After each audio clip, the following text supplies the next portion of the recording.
Terelie Hujan bagian 12. Seminggu kemudian sepulang dari sekolah, Lail dan Maryam dipanggil Ibu Suri. Mereka bahkan belum sempat mengganti seragam. Dan bukankah sekarang waktunya makan siang, semua penghuni panti sosial harus berada di sana? Kenapa mereka dipanggil mendadak? Apakah kau membuat masalah baru, Lail? Maryam bertanya. Mereka berjalan di lorong-lorong lengang menuju kantor Ibu Suri. Aku tidak membuat masalah, Lail menggeleng. Enak saja, setahun lebih mereka tinggal di panti sosial. Yang lebih sering dipanggil Ibu Suri adalah Maryam. Ibu Suri sudah menunggu di meja kerjanya. Duduk, Ibu Suri menunjuk kursi. Lail dan Maryam saling lirik, lalu duduk. Apa yang kalian lakukan seminggu lalu di markas organisasi relawan?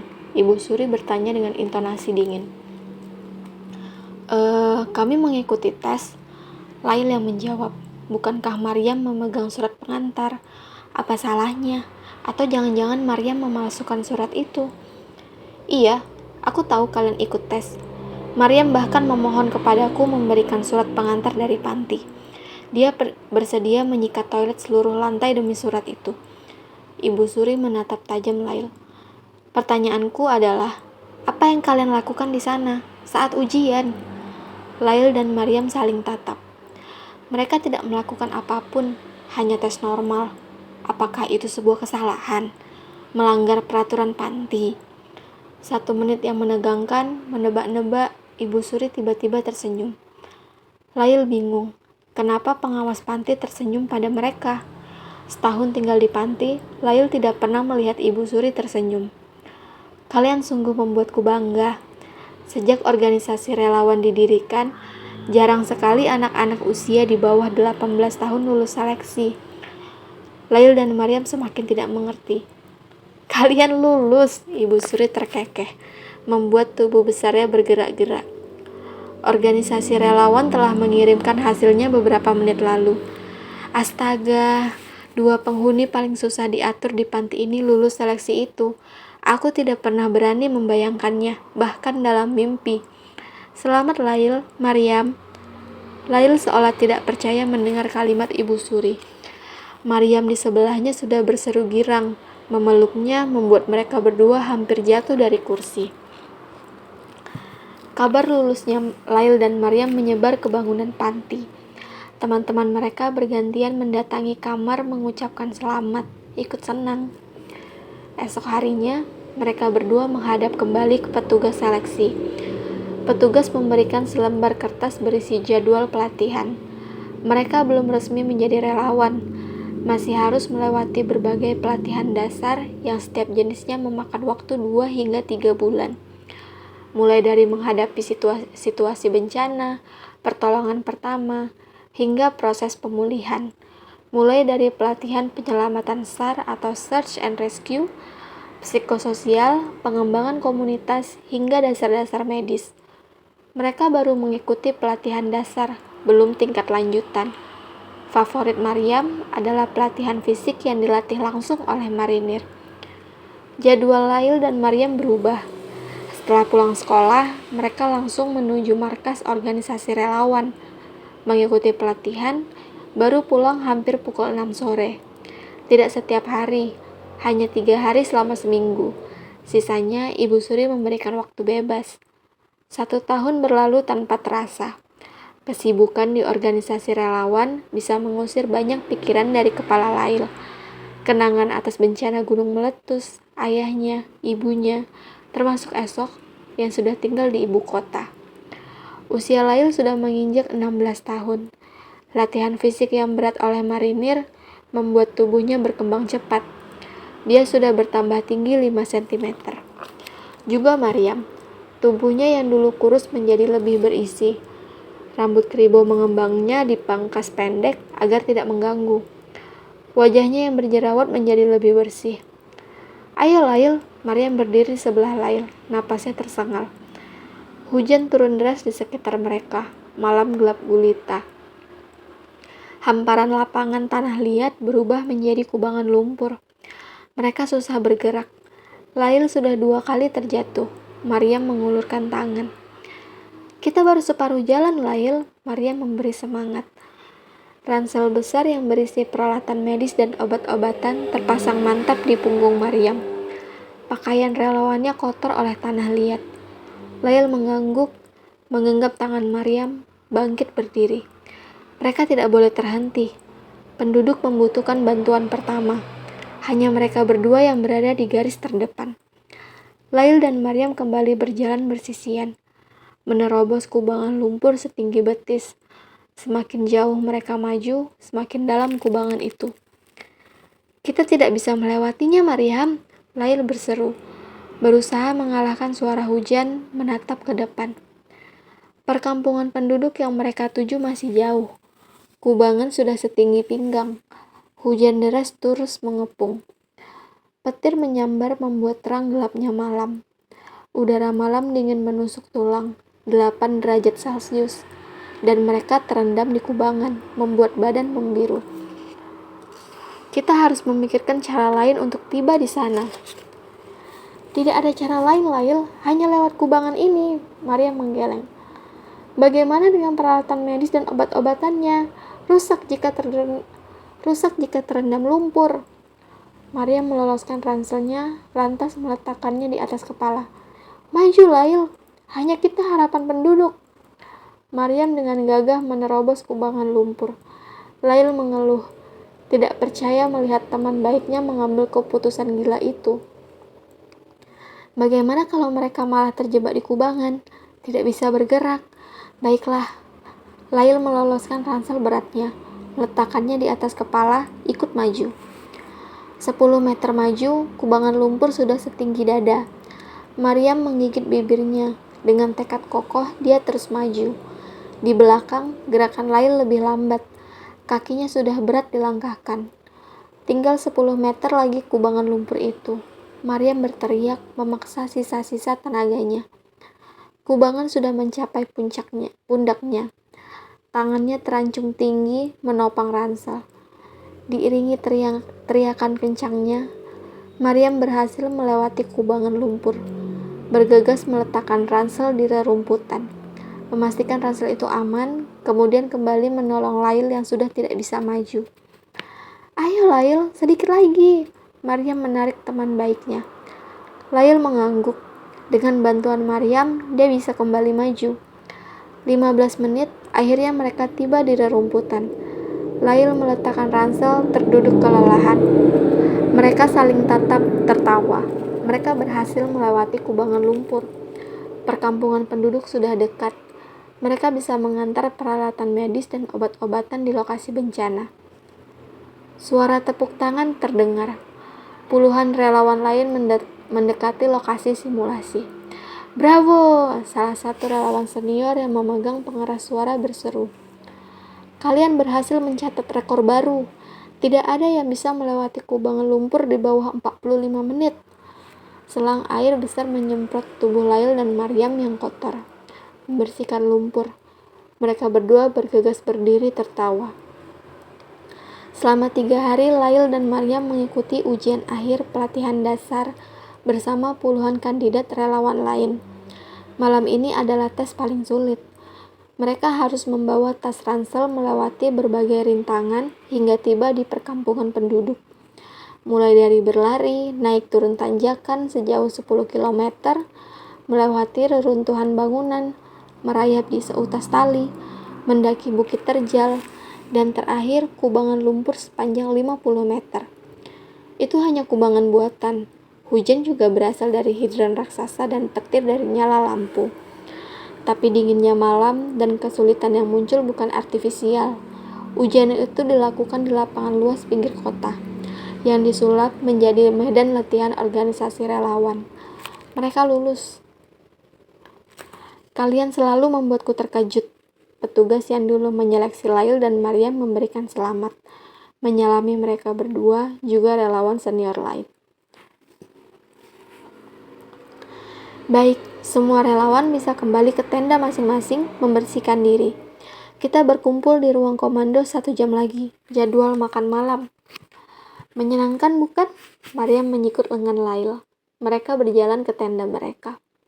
Lail mengangguk sambil menggaruk-garuk kepalanya. Jemarinya menyisir rambutnya yang masih lengket, terkena lumpur. Rambutmu tidak kutuan kan, Lail? Maryam menggoda. Lail tertawa.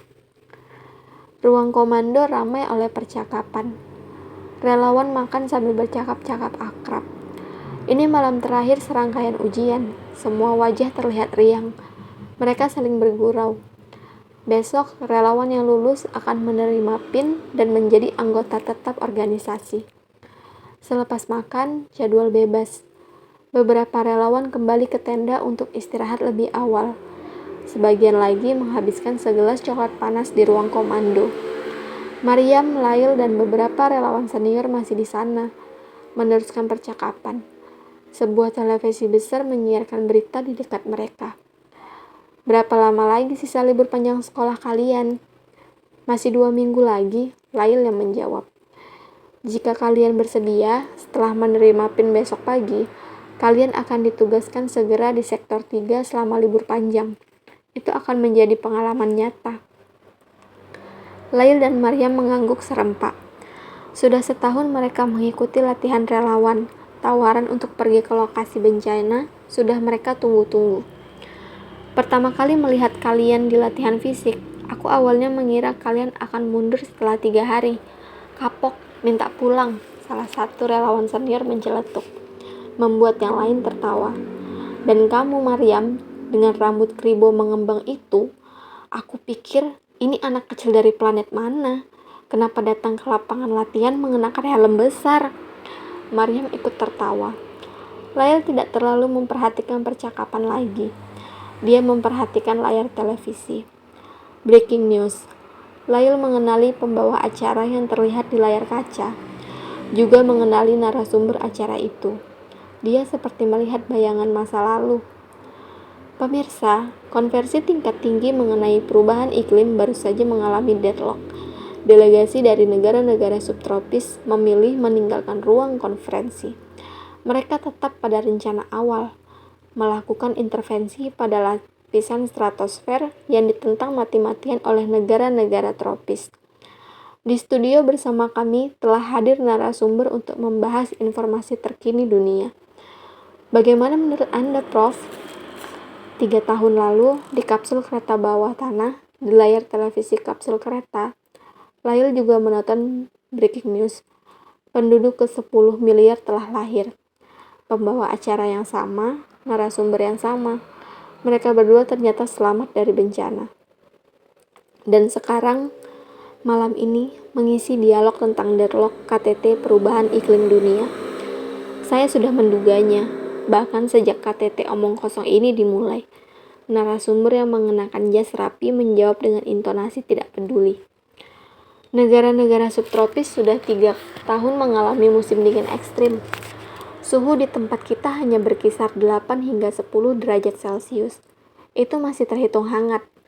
Di negara mereka, suhu jatuh hingga minus 5 derajat. Sepanjang tahun, sepanjang bulan, setiap hari, 24 jam non-stop. 3 tahun terakhir mereka mengalami krisis pangan serius. Tidak ada gandum atau jagung yang tumbuh di atas salju. Tidak ada hewan ternak yang bisa dipelihara. Produksi susu, keju, semua terhenti total. Penduduk mereka kelaparan. Tapi bukankah negara-negara tropis telah sepakat mengirim bantuan? Pembawa acara memotong kalimat narasumber. Ratusan ribu ton makanan dikirim dari negara-negara yang pertaniannya telah pulih. Komitmen itu telah dilakukan 3 tahun terakhir. Itu tidak cukup. Dan bagi mereka, tidak akan pernah adil. Siapa pula yang akan senang tinggal di kota yang selalu mengalami musim dingin, tidak pernah merasakan hangatnya cahaya matahari. Ilmuwan memproyeksikan iklim dunia tetap akan seperti ini hingga 50 tahun ke depan. Itu lebih dari 1 generasi jika penduduk mereka bisa menunggu dan bertahan. Jika tidak, negara-negara itu akan hilang dari atas peta. Penduduknya punah, atau minimal penduduknya melakukan migrasi besar-besaran antar negara. Apa yang terjadi jika sebuah negara kehilangan seluruh penduduknya? Tidak ada lagi otoritas negara-negara di kawasan subtropis. Pemimpin negara mereka sejak awal sudah menginginkan intervensi lapisan stratosfer, melenyapkan miliaran ton emisi gas sulfur dioksida. KTT itu hanya basa-basi. Mereka tidak pernah bicara soal ilmu pengetahuan, pendekatan teknologi. Permasalahan ini sudah tentang politik, konstelasi politik kawasan. Tapi itu berbahaya, bukan? Bagaimana jika intervensi justru merusak lapisan stratosfer? Itu tidak berbahaya, narasumber menggeleng, wajahnya datar. Tapi itu amat sangat berbahaya, konyol. Anda ingat percakapan kita 3 tahun lalu, beberapa detik sebelum gunung meletus dan menghancurkan 2 benua? Pembawa acara mengangguk. Nah, itu berarti Anda masih ingat. Saya pernah bilang, umat manusia persis seperti virus. Mereka rakus menelan sumber daya di sekitarnya, terus berkembang biak hingga semuanya habis. Saat itu saya keliru. Saya pikir obat paling kerasnya adalah bencana alam mematikan. Bukan, sama sekali bukan. Bumi sudah berkali-kali mengalami gunung meletus skala 8 VEI, tapi umat manusia tetap bertahan, berkembang biak. Anda benar, virus tidak bisa diobati. Virus hanya bisa dihentikan oleh sesuatu yang lebih mengerikan daripada bencana alam. Sesuatu yang lebih mengerikan daripada gunung meletus skala 8. Apa itu, Prof? Saat mereka merusak dirinya sendiri, menghancurkan dirinya sendiri, barulah mereka akan berhenti. Lail menatap layar televisi sambil mengusap wajah. Percakapan kita mulai horor, Prof. Ya, Anda mengundang saya untuk bicara begitu, bukan? Lail mengembuskan napas panjang. Percakapan di televisi masih lanjut beberapa kalimat lagi, sebelum pembawa acara menghubungi reporter di lokasi KTT melaporkan langsung situasi terkini. Hai Lail, kamu tidak mendengar kalimatku?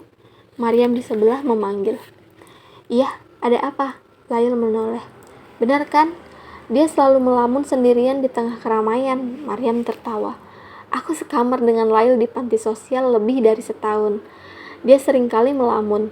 Di bas kota, di kamar, di sekolah. Beruntung dia tidak melamun di kubangan lumpur tadi.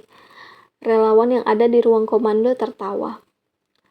Malam itu, Lail baru tertidur setelah lewat pukul 1. Menonton percakapan di televisi membuatnya memikirkan banyak hal. Kenangan atas ibu dan ayahnya, kejadian di lubang tangga darurat kereta bawah tanah, mengingat esok. Apa kabar esok? Sudah lama mereka tidak bertemu sejak esok berangkat ke ibu kota. Ini sudah libur panjang. Mungkin esok sedang tenggelam dalam proyek penelitian. Tidak bisa pulang ke kota mereka. Berjam-jam bekerja di depan komputer, mendesain teknologi mesin terbaik. Berhari-hari bekerja di laboratorium, berusaha menemukan inovasi besar. Lail tersenyum. Teringat 3 tahun lalu saat esok memberikan solusi bagaimana menyedot air dari kedalaman 200 meter. Bangun Lail, kita tidak boleh terlambat di acara pelantikan relawan. Maryam menepuk-nepuk pipi sahabatnya. Pukul berapa sekarang? Lail menguap. 8 kurang 5 menit. Aduh, kenapa kamu tidak membangunkanku sejak tadi? Lail bergegas melempar selimut. Aku sudah membangunkanmu sejak pukul 6. Kamu tidur seperti batu. Maryam mengangkat bahu. Dia sudah terlihat rapi dengan seragam relawan berwarna orange. Lail menyambar handuk dan peralatan mandi. Tidak akan sempat, Lail. Kita harus bergegas ke lapangan. Lail melirik jam digital. Maryam benar, tidak akan sempat. Bahkan dia meletakkan handuk, mengambil seragam relawannya. Mereka relawan bencana. Di lokasi bencana, tidak mandi sudah makanan sehari-hari. Maryam tertawa, seakan mengerti apa yang dipikirkan Lail. Tapi tidak begitu juga, Lail. Kamu tidak mandi karena kesiangan, bukan karena situasi darurat. Sikat gigi dan cuci muka masih sempat kok. Kutunggu. Lail mendengus, menyuruh teman sekamarnya segera tutup mulut. Mereka tiba di lapangan tepat waktu. Ada 54 relawan yang dilantik pagi ini dari 100 orang yang memulai pelatihan setahun lalu. Sisanya mengundurkan diri atau tidak lulus. Komandan markas organisasi relawan memimpin upacara pelantikan. Juga hadir banyak relawan senior, pejabat pemerintah, petugas medis, dan marinir yang memenuhi lapangan. Ini acara tahunan yang penting bagi organisasi, sekaligus reuni. Bencana gunung meletus 3 tahun lalu membuat banyak persahabatan baru, menemukan keluarga baru di antara mereka. Saat pin relawan disematkan ke peserta ke-54, lapangan itu ramai oleh tepuk tangan. Resmi sudah mereka menjadi anggota organisasi.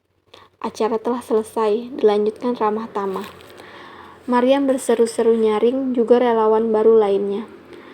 Mereka berpelukan, entah siapa yang memulai. Salah satu relawan diangkat ramai-ramai, kemudian diceburkan ke kubangan lumpur tadi malam. Mereka tertawa, beberapa relawan lain ikut diceburkan. Lail bergegas menjauh dari lapangan, menatap keramaian sambil tertawa. Dia tidak ingin masuk lagi ke kubangan lumpur.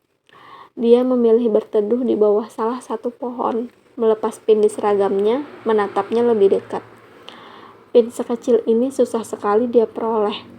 Harus melewati latihan sepanjang tahun. Andai saja ibu dan ayah ada di sini. Mereka pasti bangga melihat Lail, peserta paling muda yang lulus pelatihan dasar relawan. Apakah aku boleh melihat pin itu? Seseorang menyapanya, dengan suara yang amat dikenalnya. Lail menoleh. Sedetik dia bahkan hampir susah bernapas. Kemudian berserih, "Esok!" Mengenakan jaket kampusnya dengan topi biru hadiah Lail dulu bertuliskan The Smart One. Esok sudah jauh lebih tinggi dari yang dibayangkan Lail. Di sebelah Esok terparkir sepeda merah yang semakin pudar warnanya. Mereka berdua tertawa. "Apa yang kamu lakukan di sini?" Lail mengusap wajah, memastikan dia tidak sedang bermimpi. "Menonton acara pelantikanmu. Selamat, Lail. Tapi, bukankah kamu sibuk sekali di universitas?" Esok mengangguk. "Aku memperoleh izin libur, tidak lama. Kamu mau ikut denganku, menaiki kendaraan paling canggih seluruh dunia?" Esok menunjuk sepedanya. Lail mengangguk dan tertawa. Sampai jumpa di bab selanjutnya. Jangan lupa like, komen, dan subscribe. Terima kasih.